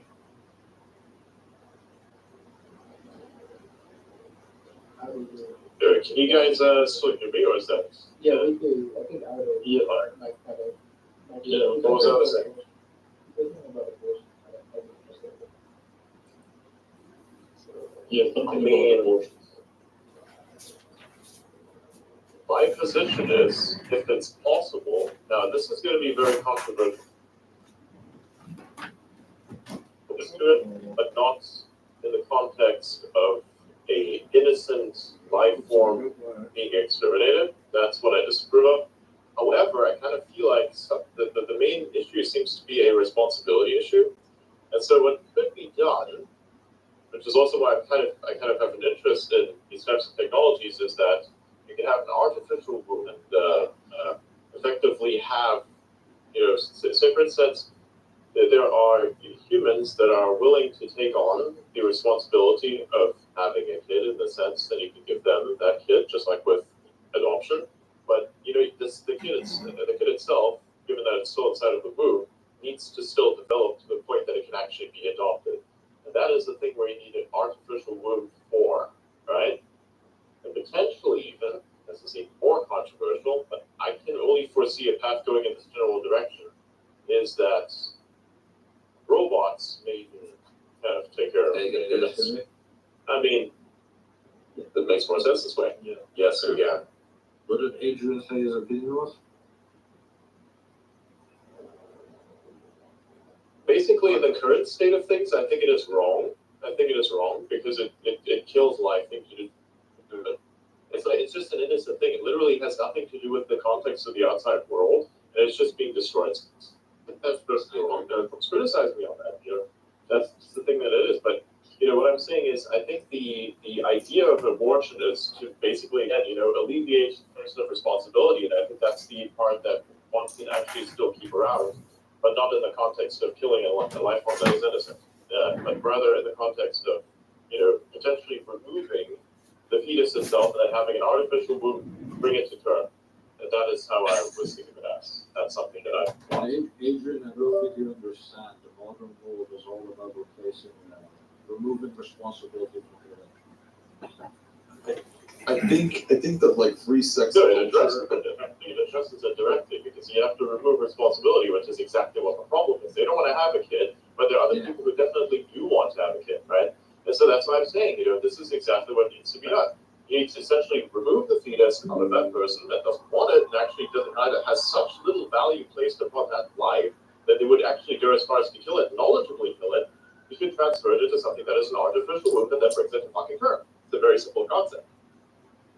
I feel like it goes against like evolutionary kind of theory because it's we're kind of breaking that cycle where people are raising kids, good people are raising good kids, and it's like I don't know. I feel like we should prevent these pregnancies from happening instead of just having random people getting pregnant with random people and then raising those kids. I don't think that's a good idea. I think we need to heal the culture of just like moral degeneracy that we have because just I don't think the moral degeneracy is healable. Let's be honest here. I'm gonna be very pessimistic in this, but also very realistic. There is no fucking way that that's healable. There's no way to reverse this.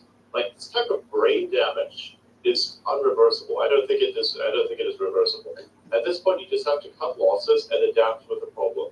It's like saying, "Oh shit, the forest burnt down, everything's over." I don't believe in that kind of sentiment. I think that's remarkably stupid. I believe in the sentiment that says, "Okay, the forest burnt down. Let's replant what we can. Let's see what still exists." You know, work with the situation. It's a shitty situation. I don't think that situation will ever be saved. It's like it's a permanent problem. You gotta realize. I mean, It is not fixable. It's here from programming, and it's like, okay, the current generations that are programmed, okay, maybe you can have limited success with healing them, but the new generation, we shouldn't be poisoning them with just vile degeneracy from the moment they're born. I mean, Who's gonna raise the new generation? I think.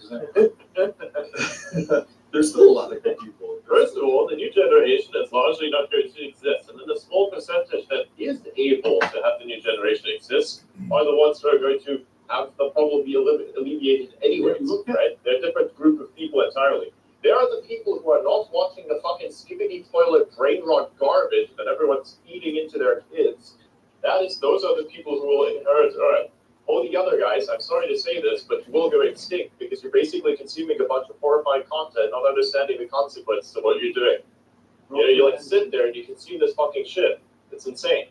Not to mention, look around you. Look around you at all the conservative female influencers that are like, all of these are so bad, and they go out and do that shit themselves. Like, how many of these fucking conservative? Again, like it's indicative of everyone being at fault. Like I'm not even poking a generation in particular, or even any particular gender or sexual orientation. I'm thinking it's just a fucking huge problem in and of itself. And you're not in this together. It's exceptional. That's literally what it is. That's a fucking exceptional effort and undertaking to have. Or you have it as an accident, at which point that self-corrects into that that comes out of this being raised terribly, that either then become a total fucking loser that then makes terrible life decisions, as I think is basically indicative of at least 50% of the current generation that exists, which is absolutely unfortunate. I think most of us can agree on this, right? When's the last time you opened up like a fucking dating app or something and saw what's on the market? It's insane. But I agree. It's an unfixable situation, irreparable damage. We need to focus on the I culture. think we're focusing on all the wrong things. You cannot solve a problem you cannot solve this. Bro, what the fuck is this guy doing? Stressing on the side of the road? Are you fucking kidding me? I feel like people are exactly how they've been programmed to be, and it's like we definitely got to change the programming. Whether or not that's going to affect people, it's debatable. I think it's clear that people are definitely affected by the programming. Like when you see green, purple, and blue hair, it's like a clear as day sign that they have completely adopted what they've been fed through Snapchat or whatever. Chief deprogrammer over here. Only like 5% or like the very smallest fraction of the population at all will adopt this lifestyle. No. The idea that this is somehow something that could just be turned around, it's a misplaced effort, unfortunately. Yeah. You can save a lot of it, but it's like put your own mask on first. You do it in the airplane. The airplane goes fucking down. What do they tell you? Instructions. Put your own fucking mask on first. Adrian, your connections. Fuck telecom companies. Yeah, I know it. By the way, look at, I just posted a little about this group chat, in Purple Belt. Do you guys not think that like we should really change the like media that we're consuming and that we're feeding, like the Netflix and the Sex in the City? I mean, that's very old, but just like the things that are on TV and everywhere. I mean, maybe the people that are programmed now, they're in their 20s or What are we going to replace it with? Like just go back. I mean, I feel like a lot of this stuff is How do we intentional. go back? No one's going to watch this. Yeah, I think they would, but there's just the mainstream is this, and people just kind of go along with what the mainstream is. I think the music is like super ultra degenerate. I think the music is like one of the key factors, and that culture, like Gen Z or whatever these kids are talking like, what are they, millennials, and they're having all this like slang. I mean, that is just like degenerate, ghetto kind of culture that's just spread to everyone and everything, and the music is just wild. I think that we need to have like public decency kind of laws that ban this stuff, where children under the age of 18 are like existing. Like you can't play it at the Gap, you can't play it in the grocery store, like twerking, talking about sex and drugs. I think these things should not be exposed. Children should not be exposed to them. I think that is an actual viable solution. Because what I think is actually the solution? I don't think anything. Right? The only solution that I can find is to fuck everything up so bad that the people that consume this shit completely destroy themselves and all that's left. That's real positive, optimistic.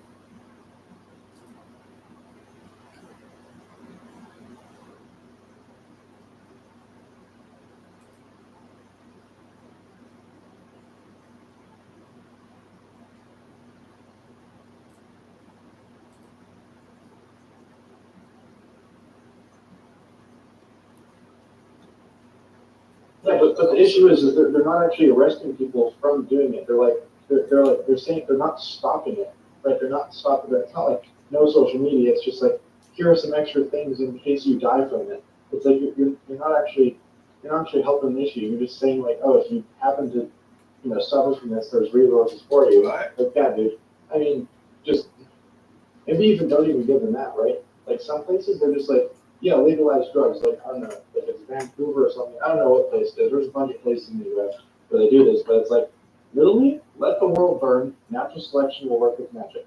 Yeah, that's. I genuinely think that's the solution. I genuinely think that's right.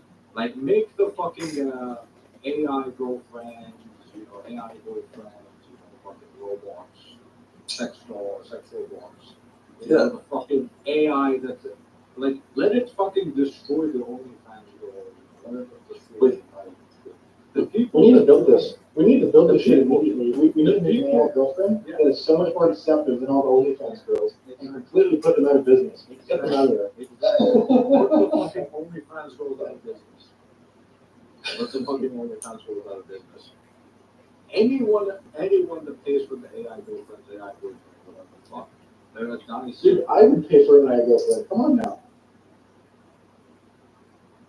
yeah, but you got to realize, you let this go on long enough, and you have a situation where they vote us into communism, destroy free speech, destroy the country, and then what do we got left? Like then what?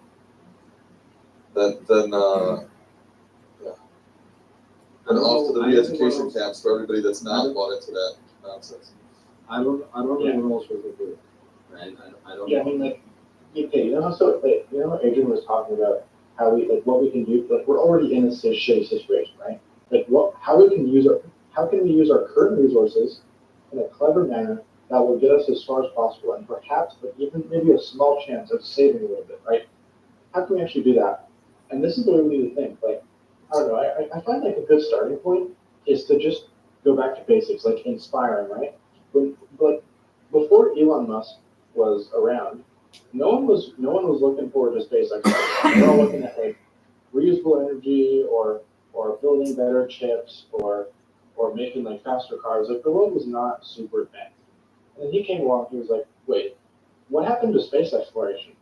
And he kind of inspired a bunch of people. And you had like Blue Origin come out. A bunch of other people are like excited about this. People are inspired to build other things like work on nuclear fusion and work on compute and things like AGI, just because this guy's like inspiring everyone, right? So I think a starting place is really just to do that. You set a good example and hope that people follow.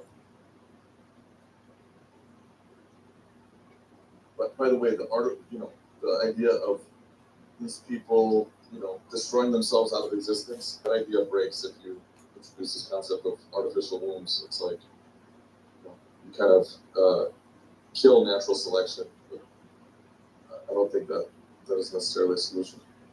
I hope that doesn't happen, to be honest. We really need like a getting rid of all the useless people. Humans are so intelligent that we create something that's going to evolve ourselves into death. Yeah. That's how intelligent we are. We're going to build something. We're not going to do it on ourselves, but we're smart enough to say, we're smart enough and conscious enough to say, we're really smart, but we're not that smart. So we're going to build We're something smart. to do that We're for us, to smart kill us, enough. so we don't have to do that part. We're smart enough to fight against nature, right? But in the long term, we always lose. I mean, we're literally allowing ourselves to destroy our own society right now, with the Yeah. music and the TV thing. I We're don't- just I don't completely think unconscious. the Of, music and the TV are like the smallest part of the picture, right? Like, so, I think it's the key, and I think it's I don't you know, agree. I don't it's been a agree. couple generations of that happening, and now we're seeing the I fruit of agree. it. I agree that it would. Right? Right? Right? Right? Right?